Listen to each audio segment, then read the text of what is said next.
Now we will deal with section 12. Section 12 talks about conditions making interest determinable on insolvency or attempted alienation, meaning thereby ऐसी condition जो interest को रोक देती है, cancel कर देती है इंसॉल्वेंसी और attempted alienation, meaning thereby A ने बी को इंटरेस्ट ट्रांसफ़र कर दिया और कंडीशन लगा दी कि इंटरेस्ट ख़त्म हो जाएगा, सीज हो जाएगा, काम नहीं करेगा अगर बी इंसॉल्वेंट हो गया या बी ने प्रॉपर्टी को डिस्पोज करने की कोशिश की, एलिनिएट करने की कोशिश की, तो ऐसी कंडीशन मान्य नहीं है। अब देखो इस लैंग्वेज के साथ ही अपने आप में क्लियर हो जाएगा जो मैंने भी बताया है आपको। कहता है where properties transferred subject to a condition और लिमिटेड, ए ने बी को प्रॉपर्टी ट्रांसफर करी और कंडीशन और लिमिटेशन लगा दी।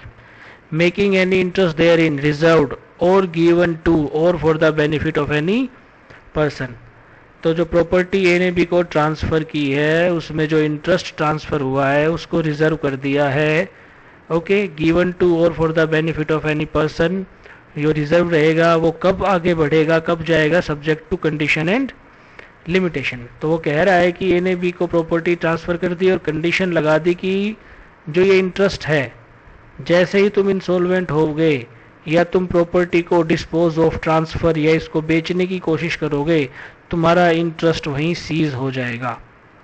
ठीक है, where property is transfer subject to a condition और limitation, making any interest therein reserved और गिवन टू और for the benefit of any person to seize on his becoming insolvent or enduring to transfer or dispose of the same, such condition or limitation is void। तो A B पे ऐसी कोई condition नहीं लगा सकता कि अगर आप इंसॉल्वेंट हो गए या प्रॉपर्टी को बेचने की कोशिश करोगे तो आपका इंटरेस्ट प्रॉपर्टी में खत्म हो जाएगा, ऐसा वॉइड है।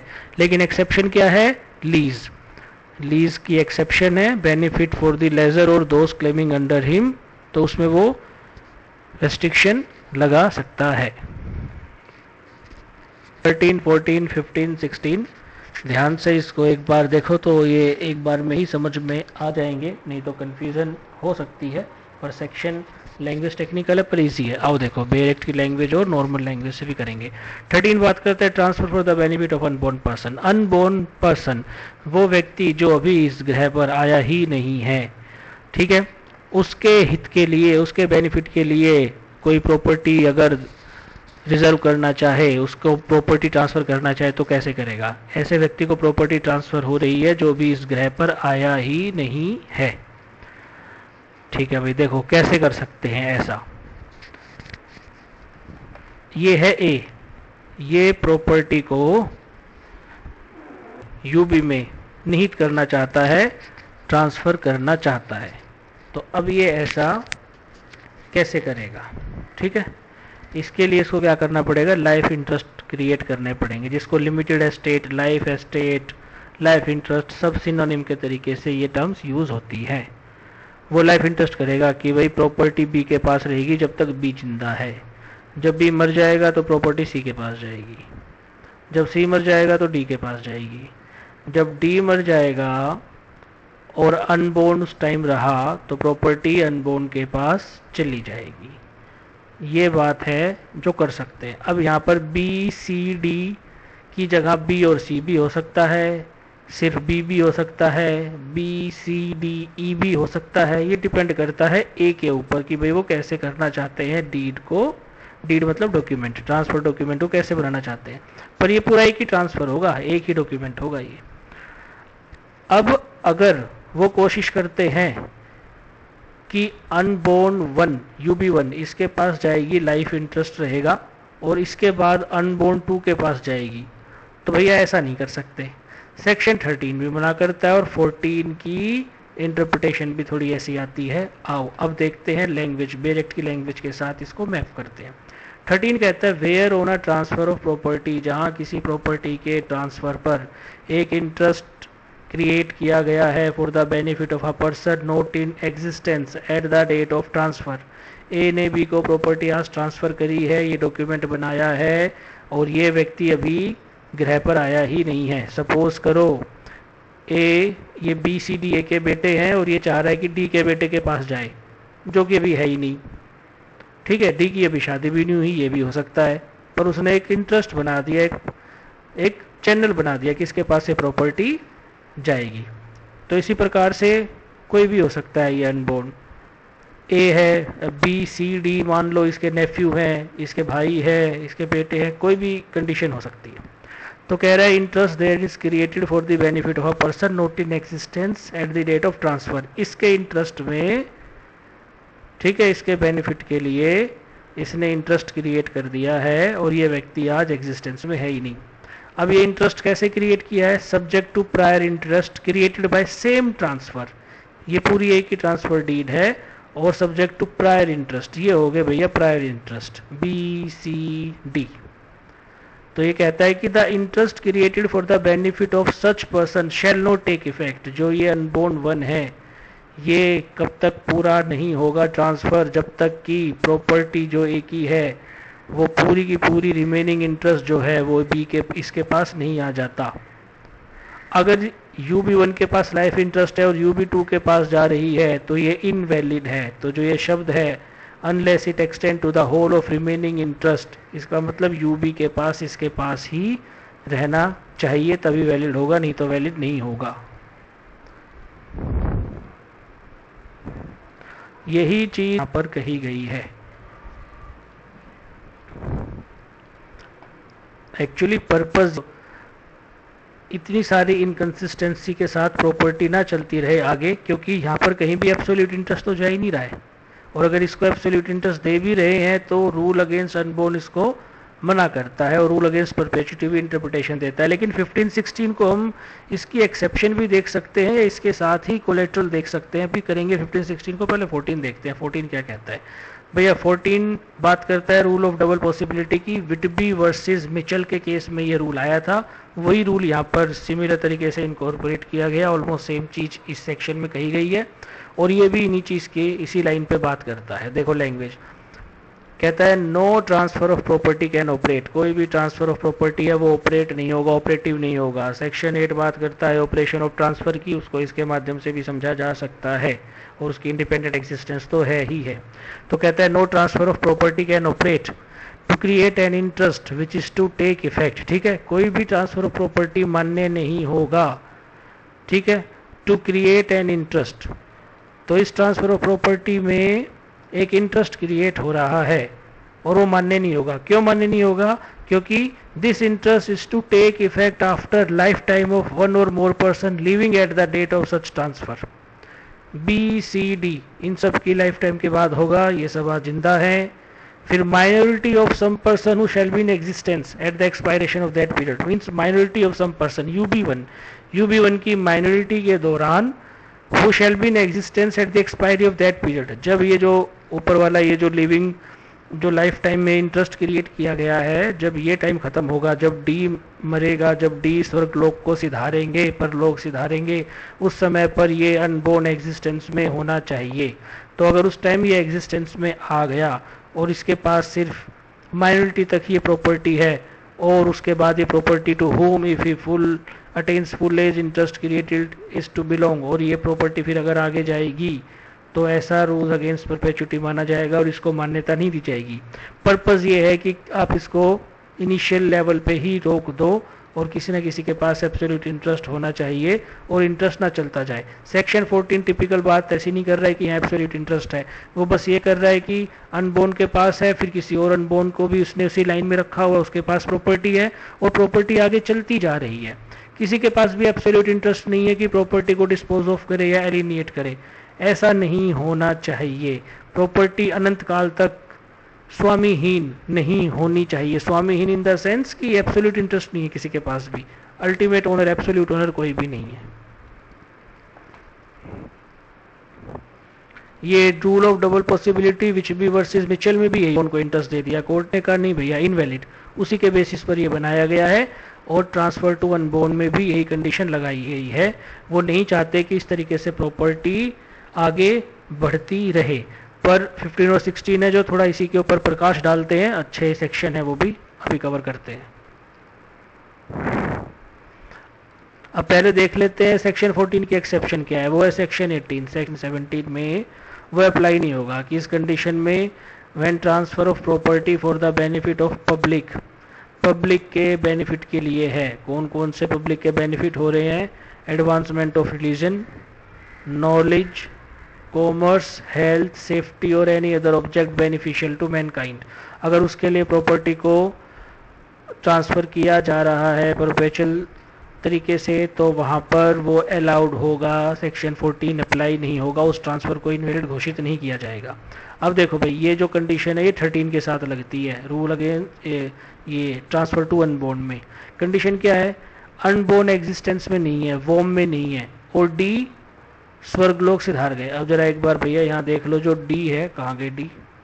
ये रहे। डी अंतिम व्यक्ति है जिनकी लाइफ टाइम के बाद प्रॉपर्टी इनको जाएगी।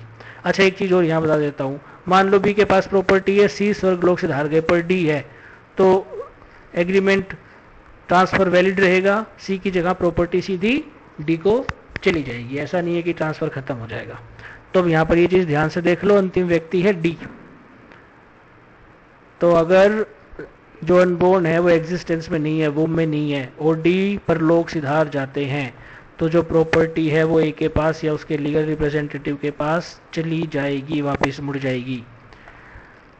अगर अनबोर्न एग्जिस्टेंस में आ चुके हैं, वूम में आ चुके हैं, और उसके बाद डी पर लोग सिधारते हैं, तो जेस्टेशन पीरियड कमेंस हो जाएगा, उसको माना जाएगा। और अगर अनबोर्न जिंदा इस ग्रह पर डिलीवर हो गए, अगर वो जिंदा पैदा हो गए, अगर वो ही इज बोर्न अलाइव, तो यूबी के पास वेस्टेड इंटरेस्ट होगा। अगर अनबोर्न जो है वो एग्जिस्टेंस में है लेकिन माइनर है, और डी, तो अनबोर्न के पास वेस्टेड इंटरेस्ट है। जो भी क्यों अल्लाह में रखा है, चुप रहो ना, मैं कब मुँह किया करने लग मेजर है। और अब सी मृत्यु लोक को सिधारे। यहाँ पर लिखा है सी डाइज और सी अलाइव, ये इसलिए लिखा है कि अनबोर्न आ गए एग्जिस्टेंस में, मेजर से माइनर से मेजर भी हो गए, लेकिन प्रॉपर्टी उनको जब मिलेगी तब डी पर लोग सिधारेंगे। जब तक डी जिंदा है, लाइफ इंटरेस्ट का यही मतलब होता है। Life interest, life estate, limited interest, इसका सिनोनिम के तरीके से यूज होते हैं, और इसका मतलब यही है कि जब तक डी जिंदा है प्रॉपर्टी यूबी के पास नहीं जाएगी, भले ही वो मेजर हो जाए। तो जैसे ही यूबी पर लोग अपने डी पर लोग सिधारेंगे, उस टाइम यूबी के पास प्रॉपर्टी आ जाएगी। ठीक है, तो मेजोरिटी का ये मतलब नहीं है कि प्रॉपर्टी आ जाएगी, जब तक डी जिंदा है तब तक नहीं आएगी। तो इसलिए डी डाइज और डी अलाइव लिखा है, ये चीज समझाने के लिए। Property would go to unborn either on minority और अटेनिंग हिज मेजोरिटी। ये कंडीशन ट्रांसफरर रेगुलेट कर सकता है। अब देखो सेक्शन 20 क्या कहता है। सेक्शन 14 तो बात करता है यहाँ पर माइनॉरिटी की, ठीक है, कि माइनॉरिटी तक रहेगा, सही है। और 20 बात करता है कि कब unborn person vested interest acquire करता है। तो इसका जवाब है कि जब ट्रांसफर हुआ है और इंटरेस्ट क्रिएट कर दिया गया है उस व्यक्ति के लिए जो लिविंग नहीं है, इसका मतलब अनबोर्न। तो जो अनबोर्न ही एक्वायर्स अपॉन हिज बर्थ, तो कब उनको मिलेगा वेस्टेड इंटरेस्ट? उनके जन्म से ही। ठीक है, unless contrary intention appear from the transfer. अगर कोई और टर्म्स एंड कंडीशन लगा दी कि जब वो मेजर होंगे तब उनको प्रॉपर्टी मिलेगी, तो वो वैलिड है। Although he may not be entitle to enjoyment immediately on his birth. तो ये इसके साथ है, he acquire upon his birth है वेस्टेड इंटरेस्ट। और उसके बाद पढ़ो इसको, although he may not be entitle to the enjoyment, तो भले ही वो इंजॉय ना कर पाए उस प्रॉपर्टी को अपने बर्थ से, माइनॉरिटी की वजह से, इनकैपेसिटी की वजह से, पर कोई बात नहीं, ट्रांसफर उनमें वेस्ट हो जाएगा, इंटरेस्ट उनमें वेस्ट हो जाएगा। और अब ये पढ़ो, अगर कॉन्ट्रेरी कंडीशन लगाई है, मतलब कि अगर जब वो मेजर होंगे तो प्रॉपर्टी उनको मिलेगी, फाइन, लेकिन मेजोरिटी के आगे की कंडीशन ही लग सकती है कि 20 साल के हो गए, 25 साल के हो गए, जब प्रॉपर्टी उनको मिलेगी तो ट्रांसफर इनवैलिड हो जाएगा। 18 साल की उम्र है बस, उससे आगे नहीं लेके जा सकते। अब देखो 15 एंड 16, ये 15 एंड 16 क्लास की बात कर रहे हैं, और यहाँ पर क्लास से तात्पर्य हैं जैसे सन हो गए, डॉटर हो गए, ग्रैंडसन हो गए, ग्रैंड डॉटर हो गई, वाइफ या उनके बच्चे, बच्चों के बच्चे, वो सारी चीज़ें यहाँ पर कवर है। तो 15 बात करता है transfer to class some of whom come under low battery, रुक जा भी 5-10 मिनट और।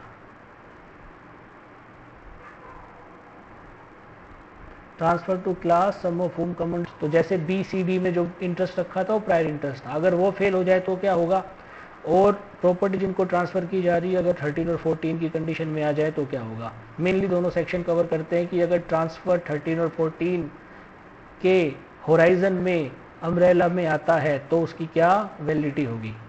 तो देखो भैया पहले एक बार ये लैंग्वेज पढ़ लेते हैं बेयर एक्ट की। बेयर एक्ट की लैंग्वेज को समझना भी अत्यंत आवश्यक और जरूरी है। नाउ सेक्शन 15 ये कहता है if on a transfer of property, किसी प्रॉपर्टी के ट्रांसफर पर एक इंटरेस्ट क्रिएट किया गया है for the benefit of a class of person particular.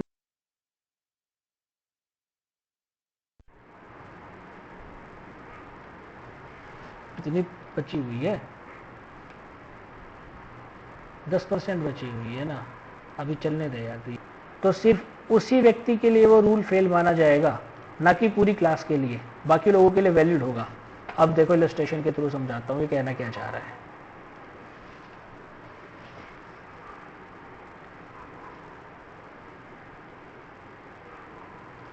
इसको समझते हैं हम इस केस से, इसमें इलस्ट्रेशन भी और केस भी के इफेक्ट भी इलस्ट्रेशन के तरीके से कर। जो थे उन्होंने एक विल बनाई और विल में प्रॉपर्टी दे दी दो अपने बेटों को। बड़ा जो बेटा था वो था राजा बजरंग जिसने ये केस किया, छोटा जो था उसका नाम था ध्वज सिंह। ठीक है, जो मृत्यु लोक को प्राप्त हुए, मृत्यु को भागी हुए, और फिर उनकी विडो ये ठकुराइन बख्तियार जो कि बन गई डिफेंडेंट। तो हुआ क्या, राजा बिशवर दास ने जो प्रॉपर्टी थी वो अपने एल्डर सन को इनके बीच में बांट दी। ठीक है,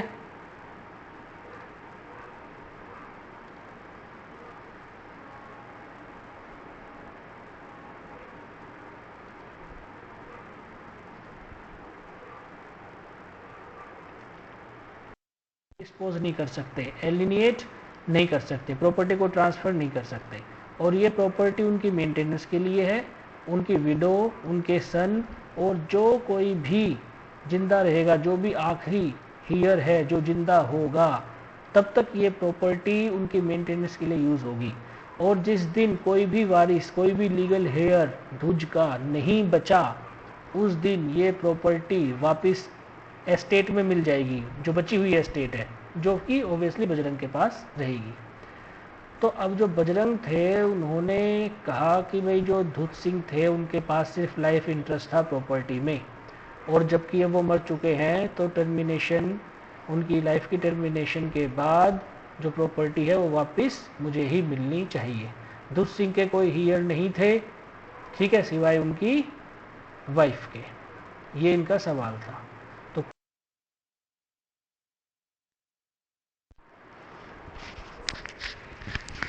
यार इसने